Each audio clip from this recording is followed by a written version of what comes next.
Baik, bismillah. Assalamualaikum warahmatullahi wabarakatuh. Perkenalkan, nama saya Fadlan Alfisyari Nubis. Saya dari kelas 10 MIPA 4. Kali ini saya akan menjelaskan sebuah bab, yaitu pada bab 13 yang judulnya makanan dalam pandangan Islam. Nah, di sini ada dua yang akan dibahas, yaitu makanan sehat dan makanan dalam ilmu pengetahuan. Nah, kita mulai dari satu dulu, yaitu makanan sehat. Alam semesta merupakan salah satu bukti ciptaan Allah Subhanahu wa taala yang penuh dengan keajaiban dan keagungan dari Sang Pencipta. Banyak misteri yang tersimpan di dalam ciptaannya, termasuk segala sesuatu yang terdapat di dalam tubuh makhluk hidup. Proses kimiawi yang terjadi dalam tubuh makhluk hidup memberikan makna yang sungguh menakjubkan bagi setiap makhluknya untuk terus mensyukuri segala yang telah Allah Subhanahu wa taala berikan. Salah satu bagian terpenting yang dibutuhkan oleh tubuh kita adalah makanan. Islam memberikan rambu-rambu yang jelas bagi umatnya dalam mengonsumsi makanan, baik untuk dirinya sendiri maupun keluarganya. Makanan yang dimaksud adalah makanan yang halal dan baik. Sebagaimana Nabi Muhammad SAW bersabda, dari Abdillah Nu'man bin Bashir radhiyallahu anhu, saya mendengar Rasulullah SAW bersabda, sesungguhnya yang halal itu jelas dan yang haram itu jelas. Di antara keduanya terdapat perkara-perkara yang syubhat atau samar-samar yang tidak diketahui oleh orang banyak. Maka barang siapa yang takut terhadap syubhat, berarti dia telah menyelamatkan agama dan kehormatannya.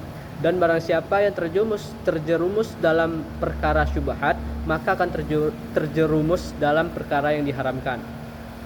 Sebagaimana pengembala yang mengembalakan hewan gembalaannya di sekitar ladang yang dilarang untuk memasukinya, maka lambat laun ia akan memasukinya. Ketahuilah bahwa setiap raja memiliki larangan, dan larangan Allah adalah apa yang diharamkan. Ketahuilah bahwa dalam diri ini terdapat segumpal daging. Jika dia baik, maka baiklah seluruh tubuh ini, dan jika dia buruk, maka buruklah seluruh tubuh. Ketahuilah bahwa dia adalah hati. Hadis riwayat Bukhari dan Muslim. Setiap makhluk hidup membutuhkan makanan dalam proses pertumbuhannya. Karena salah satu ciri-ciri makhluk hidup yaitu makan dan minum. Makanan yang dimaksud adalah makanan yang mengandung karbohidrat, protein, lemak, vitamin, dan air. Semua makromolekul tersebut sangat dibutuhkan oleh tubuh dalam proses pertumbuhannya, karena masing-masing senyawa tersebut memiliki fungsi yang berbeda-beda. Sebagaimana Allah berfirman dalam Al-Quran surah Al-Baqarah ayat 168 yang artinya, hai sekalian manusia, makanlah yang halal lagi baik dari apa yang terdapat di bumi, dan janganlah kamu mengikuti langkah-langkah syaitan, karena sesungguhnya syaitan adalah musuh yang nyata bagimu. Dari ayat tadi menjelaskan bahwa Allah memerintahkan kita untuk selalu makan makanan yang halal dan baik. Makanan yang kita makan akan masuk mengikuti peredaran darah dan akan memberikan efek bagi yang memakannya. Jika makanan itu berasal dari yang halal, maka akan memberikan kebaikan kepada kita. Sebaliknya, jika makanan itu berasal dari makanan yang haram, maka akan membawa kepada keburukan atau kemudaratan. Karena makanan yang kita makan akan menjadi saripati atau sperma yang bagi kita untuk turun ke anak cucu kita nantinya. Sehingga dalam membesarkan anak dan keluarga, hendaklah dari makanan yang halal agar makanan yang dimakan dapat membentuk pribadi yang menyejukkan hati. Karena sifat baik dan buruk dari seorang itu datangnya dari makanan yang kita makan. Jadi, makanan sehat itu bukan hanya sekedar yang tinggi zat gizinya, yang tinggi zat proteinnya, tapi juga makanan yang sehat itu adalah makanan yang halal lagi pada baik. Karena halal haramnya suatu makanan akan berdampak bagi tubuh kita. Kalau makanan itu halal lagi baik, maka tubuh kita pun akan ikut baik. Sedangkan makanan yang haram akan membuat tubuh kita menjadi buruk. Lalu yang kedua yaitu makanan dalam ilmu pengetahuan. Manusia merupakan makhluk ciptaan Allah yang dianugerahi kesempurnaan dibandingkan dengan makhluk ciptaan Allah Subhanahu wa taala yang lainnya. Karena manusia memiliki akal dan pikiran yang menjadikan manusia lebih tinggi derajatnya dibandingkan dengan makhluk ciptaan Allah Subhanahu wa taala yang lain seperti hewan, tumbuhan, jin, syaitan, bahkan mikroorganisme sekalipun. Dengan adanya kelebihan ini, Hendaknya manusia dapat memberikan kebaikan dan manfaat yang luar biasa untuk makhluk Allah yang lain. Makanan yang masuk ke dalam tubuh seorang pria dan wanita akan diproses secara kimiawi melalui proses metabolisme. Apa sih proses metabolisme itu? Proses metabolisme merupakan suatu proses yang terjadi di dalam sel yang melibatkan reaksi-reaksi kimia, baik secara anabolisme dan katabolisme. Makanan yang masuk di dalam tubuh kita akan diolah menjadi energi dan saripati atau yang disebut sperma yang akan berdampak pada kualitas sperma yang dihasilkan. Sel sperma mengandung protein yang memiliki gizi yang tinggi dan di dalamnya terdapat DNA, deoxynucleic acid, yang membawa kromosom X dan Y. Kromosom yang membawa kode genetik dan penentu jenis kelamin. Dalam proses pembentukan jenis kelamin dari laki-laki menjadi dua kromosom kelamin yang tidak sama, kromosom tersebut terdiri dari kromosom X dan Y. Berbeda dengan kromosom kelamin yang dimiliki oleh perempuan, jenis kelamin dari perempuan memiliki dua kromosom kelamin yang sama, yaitu X dan X. Pada kromosom kelamin X dan Y dibawa oleh sperma dalam jumlah yang sama, sedangkan untuk sel kelamin perempuan seluruh sel telur atau ovum hanya memiliki kromosom X.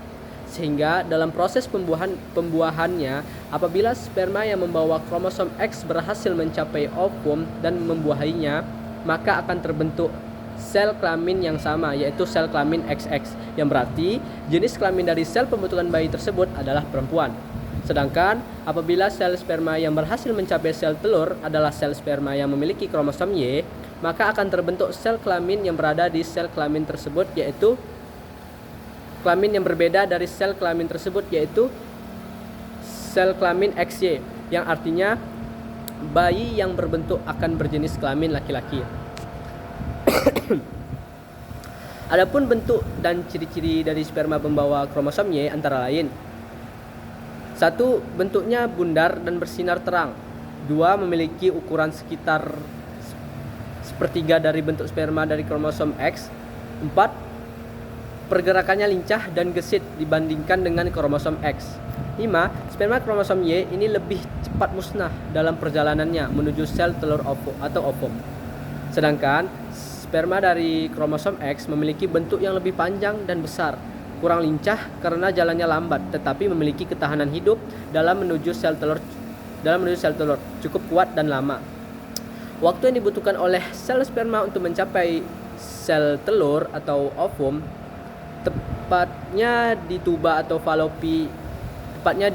falopi atau rahim, membentuk waktu perjalanan sekitar 20 menit sampai 2 jam. Dalam proses perjalanan menuju sel telur dibutuhkan berjuta-juta sel untuk menuju saluran sel telur, walaupun nantinya hanya satu sel sperma saja yang akan membuahi sel telur. Sebagian besar pria pada saat ejakulasi akan mengeluarkan sel sperma sebanyak 100 juta sel sperma. Hal ini dapat dilihat dari pendapat WHO bahwa seorang pria akan beresiko mengalami kemandulan jika mereka mempunyai kurang dari 20 juta sel sperma dalam setiap mililiter. Maka dari itu Islam mengajarkan kepada kita untuk menjaga stamina tubuh dan kesehatan kita dengan memakan makanan yang sehat dan bergizi, rutin berolahraga, dan yang paling penting meningkatkan ketakwaan dan pengabdian kita kepada Allah Subhanahu wa taala, agar jiwa dan raga kita sehat dan kuat sehingga kita dapat terhindar dari hal-hal yang tidak baik yang nantinya akan berdampak negatif terhadap tubuh kita. Karena hidup teratur dalam pandangan Islam sangat penting untuk memelihara ketahanan dan kesehatan tubuh. Semoga Allah Subhanahu wa taala memberikan kebaikan dan kemuliaan kepada setiap hambanya. Allah Subhanahu wa taala telah memperingatkan kita dalam setiap langkah hidup kita untuk menjaga makanan yang masuk ke dalam tubuh kita. Akan tetapi masih ada saja manusia yang lupa akan hal-hal yang dilarang oleh Allah. Makanan yang sehat adalah makanan yang sehat adalah makanan yang mengandung nilai gizi dan nutrisi yang cukup sesuai dengan kebutuhan kita, yaitu mengandung protein, karbohidrat, mineral, lemak, dan semua yang dibutuhi oleh tubuh. Sedangkan halal berarti makanan tersebut diperoleh dengan cara yang baik dan dirahmati Allah Subhanahu wa taala, bukan makanan yang berasal dari hal-hal yang haram dan tidak baik. Halal itu bukan dari hal-hal yang haram dan tidak baik. Halal itu bukan sekedar halal makanannya, tetapi juga dari sumber bagaimana mendapatkannya pun harus halal. Kalau sumbernya haram seperti korupsi, mencuri, merampok, menggusur tanah rakyat dengan harga yang rendah, maka makanan yang dimakan pun meski sebetulnya halal tetapi tetap haram dan akan membuat si pemakannya disiksa di api neraka. Nabi berkata, tiap tubuh yang tumbuh dari makanan yang haram, maka api neraka lebih utama membakarnya. Hadis riwayat At-Tabrani. Dengan demikian, Rasulullah Shallallahu Alaihi Wasallam memperingatkan kita agar mencari makanan yang akan kita berikan kepada anak dan keluarga kita dari makanan yang baik dan diperoleh dengan cara yang baik pula, agar kita dan keluarga kita nantinya dapat selamat di dunia dan di akhirat. Selain itu, anak-anak akan terjaga dari perbuatan-perbuatan yang tidak baik karena mereka memasukkan makanan yang dimakan dari yang baik dan halal. Sehingga karakter pribadi yang mereka tunjukkan kepada orang tuanya, karakter yang dapat menjujukkan mata dan jiwa. Jadi itulah tadi penjelasan dari saya mengenai bab 13, yaitu makanan dalam pandangan Islam. Mungkin itu saja yang dapat saya jelaskan pada kesempatan kali ini. Jika ada kesalahan kata maupun teori, mohon dimaafkan. Saya akhiri. Wassalamualaikum warahmatullahi wabarakatuh.